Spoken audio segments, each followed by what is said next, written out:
पुरस्कार और दंड में बुनियादी फर्क। अगर इस तरह का प्रश्न आपके मन में भी पैदा होता है तो आप सही जगह पर आए हैं। आज हम इस वीडियो में पुरस्कार और दंड के मनोविज्ञान को जानने की कोशिश करेंगे। अक्सर हमारी धारणा है कि पुरस्कार उन लोगों को दिया जाता है जिन लोगों का प्रदर्शन अच्छा होता है और दंड उन लोगों को दिया जाता है जो नियमों का पालन नहीं करते हैं। अगर हम इसके गहराई में उतरने का प्रयास करें, इसके गहराई में उतरकर इसे जांचने का प्रयास करें तो हम पाएंगे कि वास्तव में ऐसा कुछ भी नहीं है। दुनिया के हर समाज में अलग अलग सामाजिक व्यवस्थाएं हैं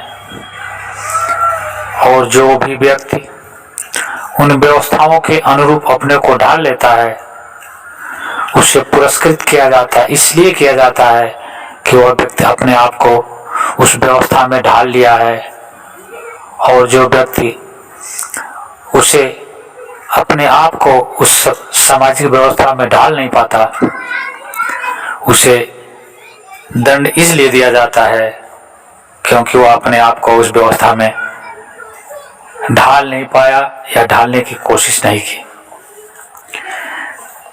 एक चीज आप सबने अवश्य महसूस किया होगा और कई दार्शनिकों ने भी कहा कि एक ही परिभाषा सभी परिस्थितियों में लागू नहीं होती है। एक ही कार्य किसी समाज में नैतिक हो सकता है तो वही दूसरे समाज में अनैतिक हो सकता है।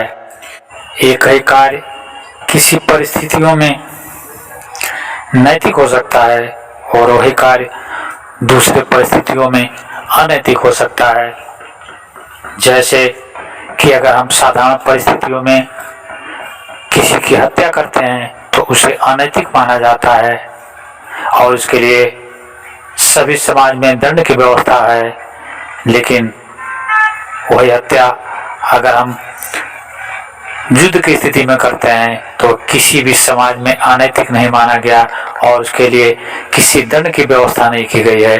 क्योंकि अगर हम अपने दुश्मनों की हत्या नहीं करेंगे, दुश्मनों से युद्ध नहीं करेंगे तो वो हमें गुलाम बना करके हमें प्रताड़ित करेंगे। इस प्रकार यह परिभाषा दोनों स्थितियों में बदल गई, दोनों का अर्थ बदल गया, दोनों का स्वरूप बदल गया, दोनों का मूल ढांचा बदल गया और अलग अलग देशों में अलग अलग सामाजिक व्यवस्था किए हुए है। इसलिए यह कह पाना कि एक ही परिभाषा सभी परिस्थितियों में लागू होती है ठीक नहीं होगा। ठीक यही स्थिति इस पुरस्कार और दंड में है। जैसे ईरान जैसे मुस्लिम देश में अगर कोई बहुत छोटी लड़की यह घोषणा कर दे कि मैं तो अभी से जीवन पर्यंत बुर्का पहनूंगी और बुर्का पहनकर मैं अपना जीवन गुजारूंगी क्योंकि यही मेरे लिए सच्चा मजहब है, हो सकता है, काफी संभावना है कि ईरान में उसे बहुत ऊंचा सम्मान मिले। लेकिन वही लड़की अगर इस तरह की व्यवस्था पेरिस में करती है तो वह दंड का भागी बनेगी, क्योंकि फ्रांस की सामाजिक व्यवस्था अलग है और ईरान की सामाजिक व्यवस्था अलग है। दोनों व्यवस्थाओं में जमीन और आसमान का फर्क है। इसलिए एक ही परिभाषा सभी परिस्थितियों में लागू नहीं होती। मित्रों, अगर आप जीवन में सुखी रहना चाहते हैं, जीवन में आगे बढ़ना चाहते हैं तो समय की इस नाजुकता को समझें, हर देश की अलग अलग सामाजिक व्यवस्थाओं को समझें, अलग अलग सामाजिक व्यवस्थाओं का अध्ययन करें, अलग अलग परिस्थितियों का अध्ययन करें और फिर देश काल और परिस्थितियों के अनुरूप उनको परिभाषित करें और उसके अनुरूप व्यवहार करें। फिर आप जीवन में कभी भी दुखी नहीं होंगे। अभी तक अगर आपने मेरे वीडियो को लाइक नहीं किया है तो मेरे वीडियो को लाइक करें।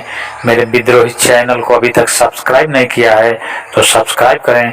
मिलते हैं अगले वीडियो में एक नए विषय के साथ। तब तक के लिए नमस्कार, जय हिंद, जय भारत, वंदे मातरम।